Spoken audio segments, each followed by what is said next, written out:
Jon Jones versus Fedor Emelianenko. If they were both in their prime for prime, ban for ban, would not have been close because Jon Jones would have easily beaten him.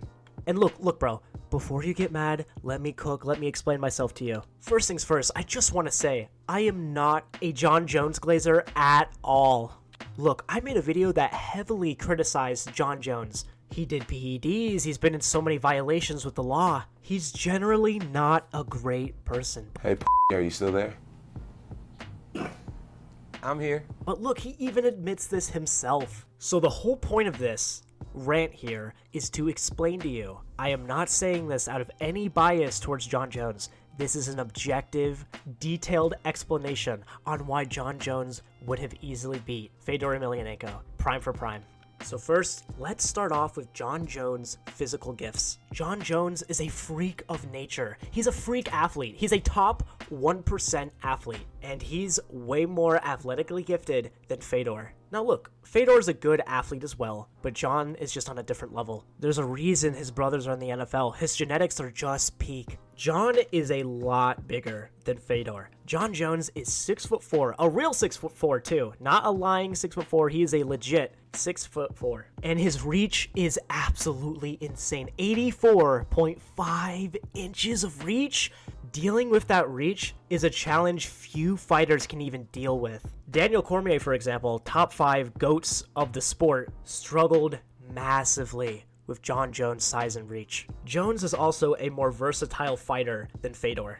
Now, I'm not saying Fedor isn't elite himself, but Jon Jones is good everywhere. Jon Jones has elite level grappling, elite level striking, even elite level strength and conditioning. But what ultimately gives Jon the edge over Fedor are his unorthodox techniques, such as the spinning elbows and the oblique kicks and the knees. Fedor would struggle to settle in this fight, and he would not be able to find his range at all. And if he tried to wrestle, grapple Jon Jones, I mean, good luck, bro. If you try that, bro, you're cooked. Think about this. Daniel Cormier, the Olympian, couldn't even keep Jon Jones down. So what makes you think Fedor would be able to do that? Fedor would have zero chance of winning any grappling exchanges with Jon Jones. But let me talk about one of Jon's best assets. His fight IQ is unrivaled in the UFC. And I have no problem saying Jon Jones has the highest fight IQ of all time. All you have to do is look at the Gustafsson rematch and see how badly Jon Jones shut him down. In their first fight, Gustafsson took Jon Jones to the limit, but in the second fight, he absolutely dominated him. He switched up his game plan a little bit, used more kicks, he had better head movement, and he used more wrestling. But even during the fight, Jon Jones is so good at capitalizing on his opponent's mistakes, like how he was able to bait Lyoto Machida into overcommitting, and then he countered him hard. And look, Fedor has high fight IQ as well, but Jon Jones, like I keep saying, is on a different level. And another thing, any Fedor fans out there, you have to admit this, when Fedor was in his prime, MMA was a much younger sport. It was a lot less developed and a lot less advanced than it is today. And Jon has had success in all eras. He beat the best fighters from the past, he beat the best fighters in his generation, and he's beating the best fighters here in the future generation as well. He completely ended Dominic Reyes' career, and he destroyed Cyril Gane. The same Cyril Gane that was able to give trouble to Ngannou. But then you take Fedor, for example, he was able to beat the best fighters in his generation. But then look what happened when he went to Strikeforce. He lost to Verdum, Bigfoot, Dan Henderson, and he got finished by all of them. So when Fedor was tested against these UFC level fighters, he came up short against them. And I know for years and years, there have been so many fans coping about that reality.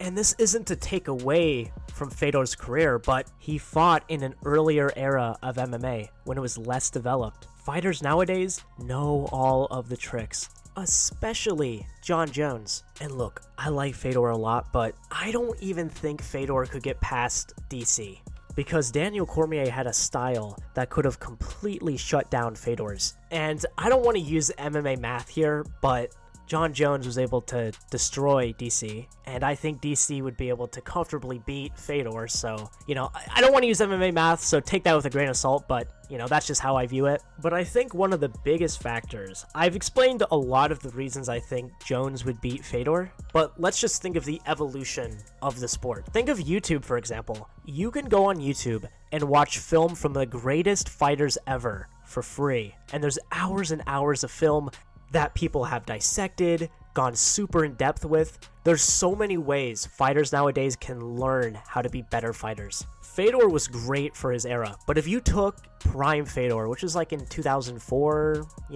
early 2000s, mid 2000s, and then you put him up against Jones, it just wouldn't be close. And look, me personally, I think Daniel Cormier could have beaten him, and I think, someone like Alexander Gustafsson would have given Fedor a lot of problems as well. So if you're someone who's trying to argue, oh, Fedor would have beaten Jon Jones, I think you're stuck in the past, not gonna lie. So how I think this fight would have went, round by round. Round 1 would start off kind of slow. Jones would be keeping Fedor away with his long knees and kicks. But as the fight would go on, Fedor would start to lose the fight by points. If Fedor tried to blitz Jon Jones, Jones would catch him with knees to the body, like he did against Daniel Cormier. If Fedor was able to get in on the inside, he would get caught with elbows by Jones. If he tried to take down Jones, Jones would defend the takedowns easily. Even if he got Jon Jones down, Jon Jones would stand right back up. And there's 2 ways this fight ends. Jon would either finish Fedor because Fedor would get frustrated,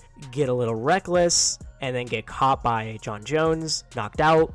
Or Jon would hit him with something big, rock him badly, and then Jones maybe takes him down from there and then subs him. But if Fedor was a little bit more tentative, he just would have been picked apart the entire fight. And Jones would win by a dominant decision, like a 49-46, 50-45 unanimous decision. I think it would look a lot like Daniel Cormier and Jon Jones' first fight. Fedor would probably have a few, little good moments here and there, but it wouldn't be anywhere near enough to beat Jon Jones. But hey, look, listen, this is just my opinion. What matters so much more is what is your opinion? What do you think about this fight? Who would have won prime for prime, Fedor Emelianenko or Jon Jones? And another thing I'd like to hear you guys say, who had the better competition, Fedor Emelianenko or Jon Jones? Let me know in the comments down below. Please respect other people's opinions. Don't be too harsh or hateful in the comments down below. And if you really enjoyed this video and you enjoy this channel, please consider becoming an LSFC channel member, an LSFC core member for $1.99 a month. You get access to exclusive videos, early access to videos, and our exclusive LSFC grappling resources, which is great for beginners and intermediates. If you do jiu-jitsu or any other grappling sport, our LSFC resources we provide would be huge for your development. But if you enjoy this video, please like, comment, and subscribe to the LSFC YouTube channel. Thank you so much for watching this video. I hope you have a great rest of your day. Goodbye.